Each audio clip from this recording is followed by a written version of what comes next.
Kitab kita ni muka surat 11 rasanya. Ya, 11 tak bawa tu asbab tu. Tu makam sabab tu. Satu nak ngaji kena bawa kitab tak? Tak ada kitab tu, kitab ada. Duit tak ada, bagi duduk makam tawakal, nanti bayar. Tak ada kitab, kena bawa buku ni. Waktu kalau dah kitab pun tak bawa, pen pun tak bawa, macam mana? Duduk makam tawakal, ingat terus, simpan dalam otak. Bila tawakal pun berpegang, aku tulis kau, aku duduk makan sebab. Ingat ke? Belum tentu ingat. Letak hati kau Allah Ta'ala yang ingat makan sebab. Semua mengajar tauhid kan? Semua mengajar tauhid. Nak kata apa? Kita ni zero pun. Apa zero pun? Kosong, tak ada apa. Yang bagi semua kat kita siapa? Adil say nahi, fadil say. Maksudnya jangan berpegang bahawasanya kita dapat tu di atas apa yang kita buat Allah Ta'ala balas. Tidak.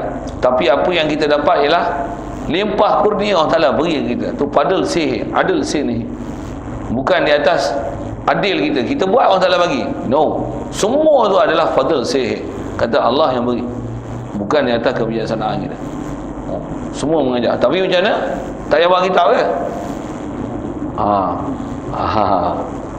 Jadi jangan dengan sebab itu meninggalkan. Jadi malas meninggalkan sebab.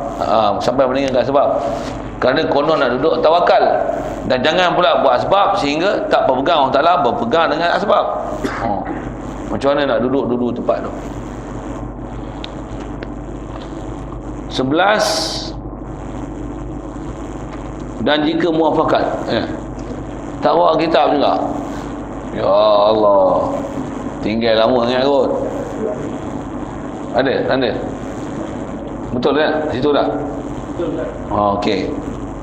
Dan jika muafakat sembahyang qada imam dengan qada makmum, sunat berjemaah. Masih kita duk bicara bab-bab berjemaah ni, beberapa peraturan yang nak pelihara. Dia kata jika muafakat sembahyang qada imam dengan qada makmum, sunat berjemaah. Antara peraturan kita dah belajar dulu berjemaah ni, untuk hasil pahala jemaah ada beberapa syarat. Antaranya mestilah jenis sembahyang yang disembahyang oleh imam dan makmum mesti sama. Jadi antara sama tu sehingga qada. Kalau imam berqada, makmum berqada, macam mana? Hasil pahala jemaah.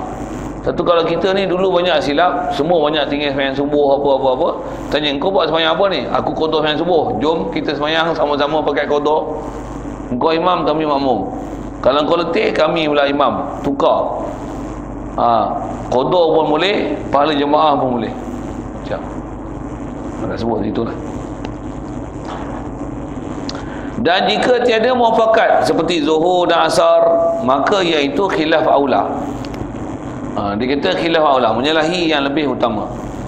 Jadi menyalahi khilaf lebih utama maksudnya antara berjemaah dengan sembahyang seorang sah berjemaah, tapi sembahyang seorang lebih baik. Dia khilaf aula, tidak makruh. Dia tak makruh, tapi khilaf aula. Macam mana pun sembahyang seorang lebih utama daripada sembahyang jemaah jika jenis sembahyang tak sama. Seperti sembahyang tunai di belakang qada. Kita sembahyang tunai tapi orang depan qada. Khilaf aula. Dan akasnya begitu juga terbalik. Orang sembahyang tunai, kita qada.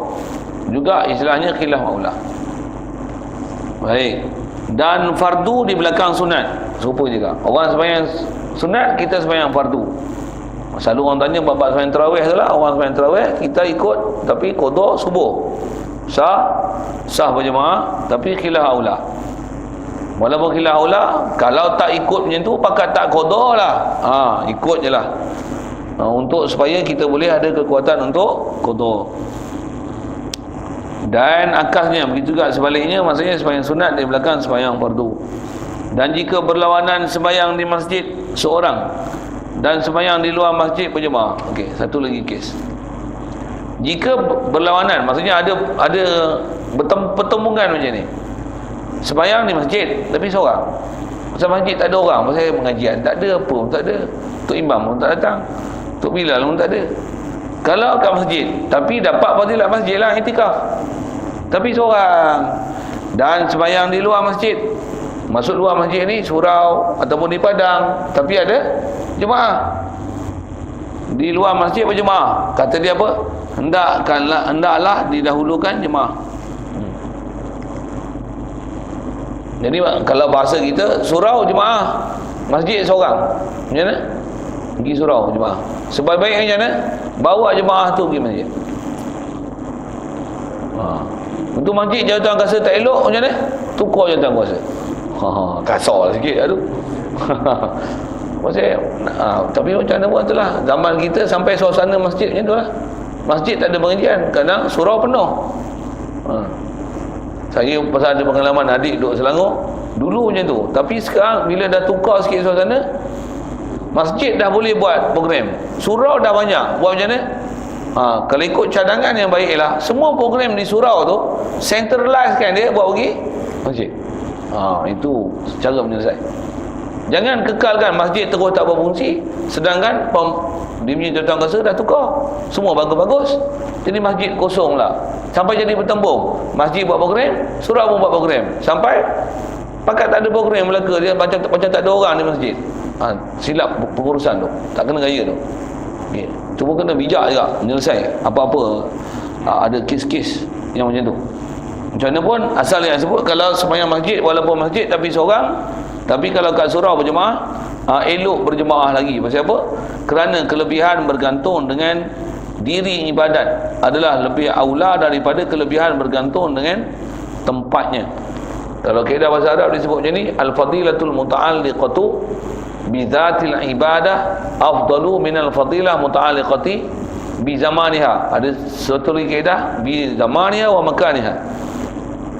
Kelebihan dengan diri badan berjemaah tu lebih utama, besar fadilat daripada kelebihan yang ada pada tempat, itulah masjid ataupun dengan zaman awal waktu tapi tak boleh jemaah.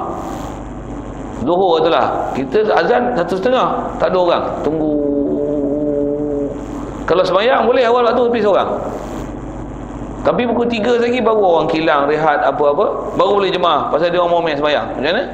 Tunggu sembahyang berjemaah pukul 3 tu lagi afdal. Pasal apa? Dia berjemaah berbanding dengan awal waktu tapi seorang. Kalau nak buat pilihan lagi utama macam mana? Sembahyang dulu seorang awal waktu, lepas tu lagi dah berjemaah, tunggu pula untuk orang datang berjemaah, ulang sekali lagi berjemaah dengan mereka. Dapat dua hal.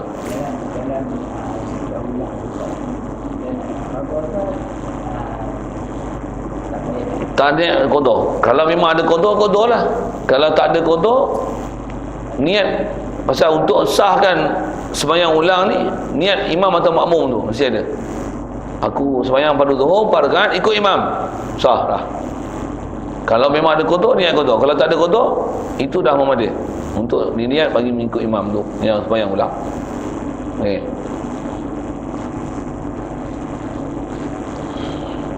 Dan sunat ulangi sembahyang fardu berjemaah. Tu. Jikalau yang pertama sudah berjemaah sekalipun. Okey. Yang ni dah sebut hukum. Sembahyang kali pertama dah berjemaah dah. Lepas tu jumpa jemaah satu lagi, sunat ulang jemaah. Misal katalah kita dah sembahyang kat masjid. Masjid selalu awal waktu. Kita dah sembahyang jemaah. Lepas tu balik rumah. Lepas tu balik rumah tengok orang rumah tak sembahyang lagi. Macam mana? Berjemaah pula dengan dia. Kita imam, dia makmum. Boleh tak? Boleh. Bagus tak tu? Sunat. Dan kalau ada isteri macam ni, isteri lah agak-agak, kalau ada suami macam ni, dia sayang tak? Oh, bagus abang aku. Isteri. Terbalik saya sebut ni. Maksudnya isteri lah kan. Isteri kata bagus suami aku ni. Ya kan. Pasal apa? Dah jemaah di rumah, balik dia jadi imam lagi. Dahsyat. Tak bisa tengok suami macam ni. Jasamu tetap berkenan.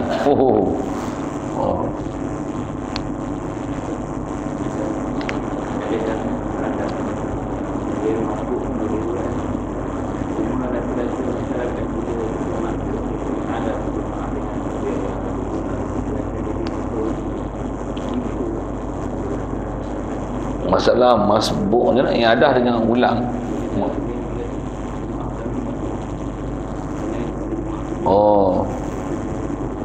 Kita ulang sekali lagi tu dia orang bising. Bagi faham hukum lah tu, jangan kena faham hukum. Soalan ditanya ialah kita mai terlambat jemaah, lepas tu ikutlah, lepas tu kita masbuk kan. Jadi orang pun tengok kita masbuk, jadi bila dah bagi salam kita tambah rakaat. Lepas tu dia tengok ada satu jemaah baru, lepas tu kita pun ikutlah jemaah ni pasal nak ulang sembahyang walaupun tadi dah berjemaah, cuma tadi masbuk. Yang ni kita nak dapat daripada full version punya, bukan 55%, 50% punya masa masbuk. Jadi nak dapat full versionnya kita ulang sekali lagi. Jemaah pula bising. Ada apa? Dia orang buat jemaah lain ni sembahyang nah, tadi sembahyang kita pula sembahyang jemaah lain pula. Mesti dia orang tak setuju dengan kita tu. Tak boleh pula. Memang ada kumpulan macam tu. Ha? Tak faham ke tak faham? Tak dengar. Sorry. Kita berjemaah lambat.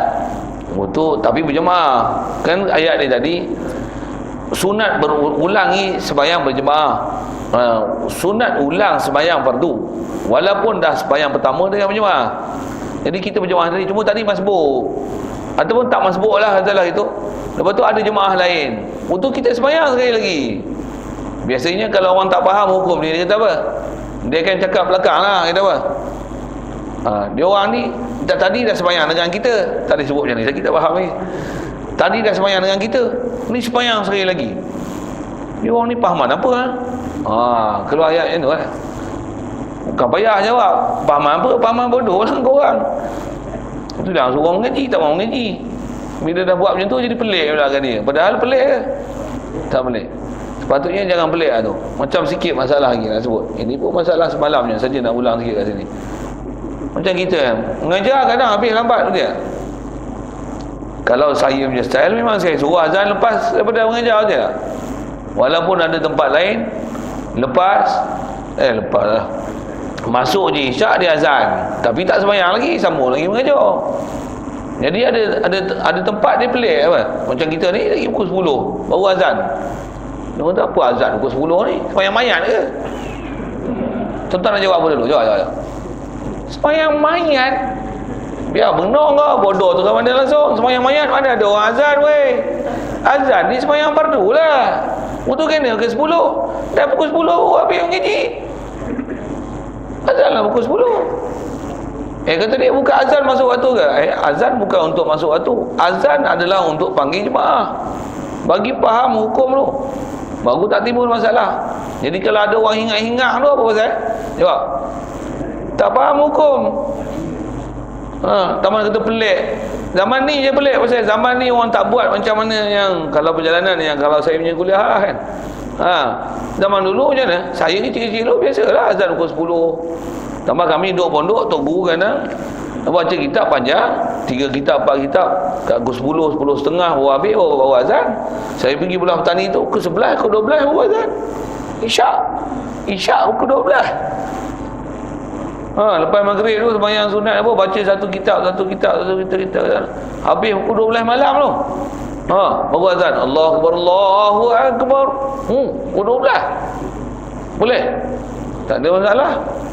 Tak ada masalah kita kan syariat. Pasal hukum macam tu. Mana? Pukul 12 tu. Semalam di Masjid Tahiri tu. Dia orang tak biasa macam tu. Kuliah pun tak biasa panjang macam saya. Mana ada? Yalah, kalau orang tak biasa lah kan.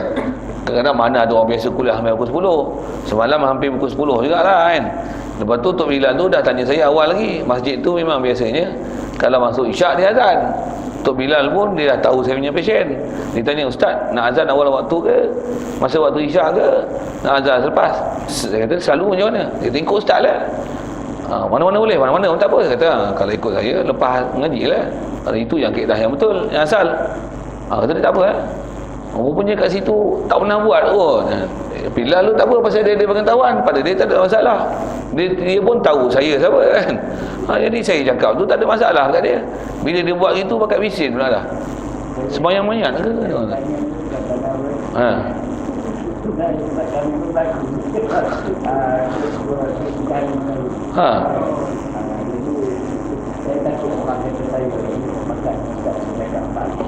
Oh tu ke? Tak ada masalah tu, bakat tu tak apa. Pasal memang kena bagi pengetahuan je tu. Pasal benda tu bila tak pernah berlaku, orang istilahnya gabra sikit. Gabra tahu gabra? Ha? Kalau bahasa bahasa Urdu, perishan. Apa perishan? Kelang kabut. Tak tentu arah je ni. Azan apa ni? Pukul 10. Pelik betul. Masjid besar, nama masjid Sultan pula tu.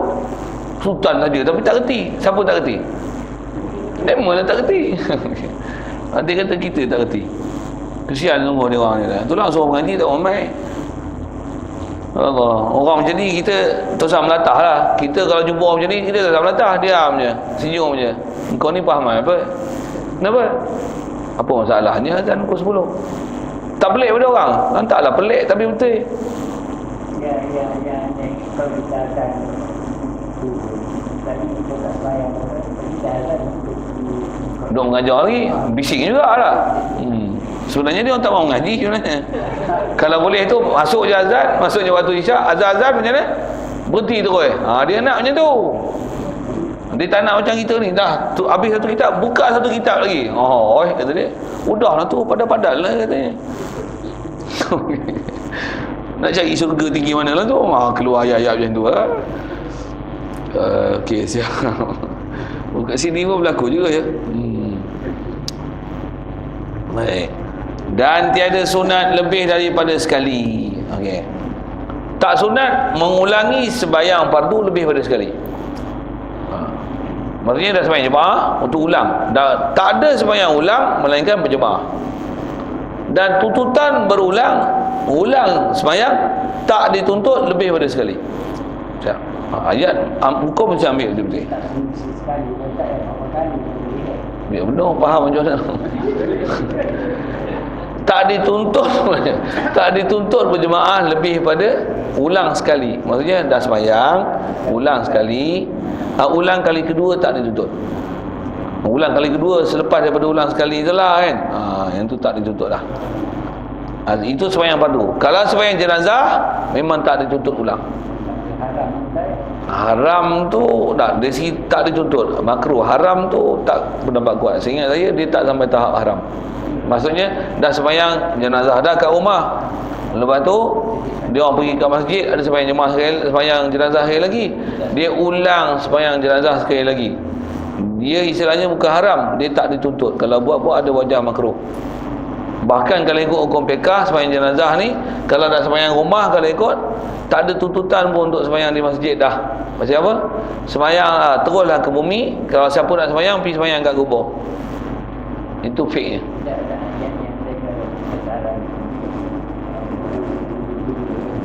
Kita jenazah kita sembahyang berapa kali itu tak apa, tapi kita yang melaksanakan sembahyang jenazah dengan banyak kali berulang buat di sana pula haram ya. Haram tu tidak, tapi tak dituntut. Tak dituntut. Dia tak macam sembahyang fardu. Sembahyang fardu pun tuntutan hanya sekali je untuk ulang. Ulang kali kedua dia tak dituntut. Melainkan kalau ada kecuali pun qada. Punya dia sembahyang qada.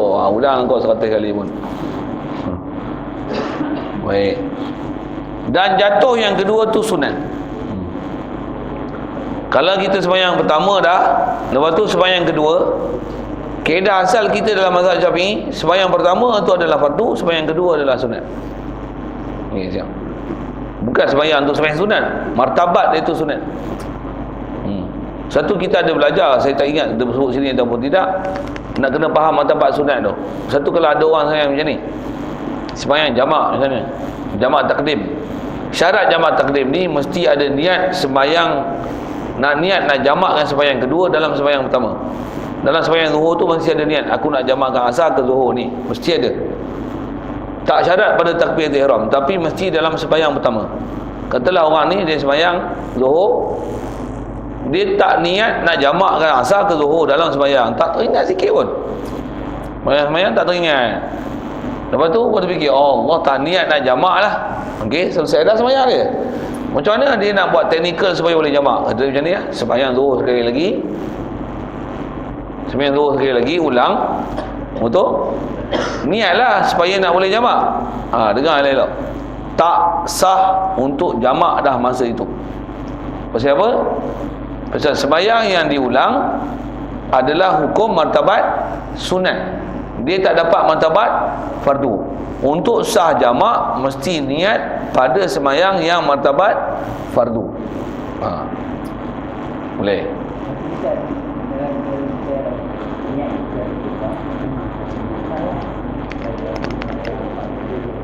Zuhur dijamakkan kepadanya asar. Kalau dah memang niat dalam takbiratul ihram tak ada masalah lah. Ni cerita ni pasal kaedah pelaksanaan sembahyang jamaah ni, dia tak wajib meniatkan dalam takbiratul ihram. Kalau dah niat dalam takbiratul ihram memang tak ada masalah langsung. Tapi kalau dalam takbiratul ihram tu kita niat macam ni, ya aku sembahyang fardu zuhur 2 rakaat qasar kerana Allah Taala. Tak niat jamaah tu.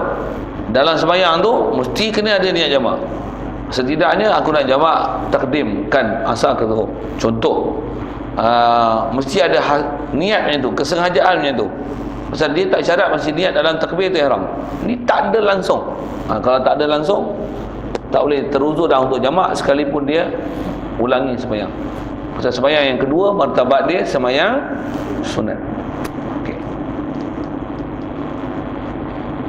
Dan wajiblah niat mengikut imam dalam takbiratul ihram, dan wajiblah imam meniat jadi imam dalam takbiratul ihram juga, kerana boleh ulangi itu syarat berjemaah. Okey. Berapa sikit gitu pasal dia masih berkaitan bab ni. Dalam pelaksanaan sembahyang ulang ni wajib niat mengikut imam dalam takbiratul ihram.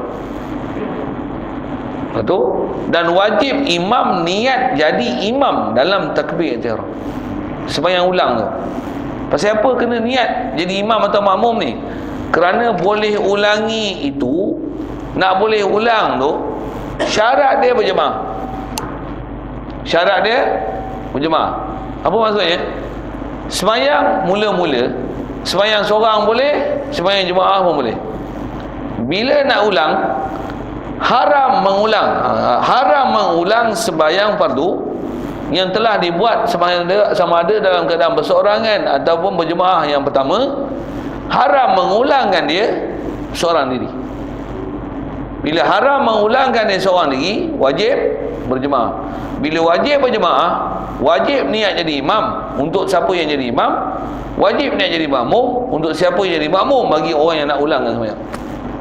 Asal hukum, niat jadi imam adalah sunat, niat jadi makmum adalah wajib kalau nak ikut imam. Itu asal hukum. Tapi untuk sembahyang ulang, makmum wajib niat jadi makmum, imam wajib niat jadi imam, kerana sembahyang itu sembahyang yang diulang.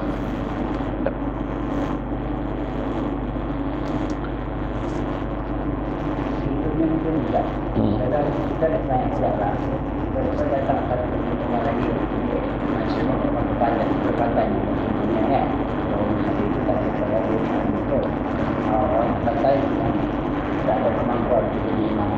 Ini tak boleh lah. Kemampuan itu boleh. Cuma dari segi hukum wajib niat jadi imam. Imam salah. Ya. Dan dia wajib. Asal kita sembahyang pertama niat jadi imam tu sunat. Maksudnya tak niat jadi imam pun sah sembahyang dan sah orang ikut. Boleh. Dari segi boleh. Maksudnya makmum yang datang kemudian ni tak ada siapa yang berani jadi imam. Dia tu imam, tolong jadi imam untuk kami. Boleh. Imam tu imam tak payah. Kena niat jadi imam, dan hukum niat imam tu wajib. Okey.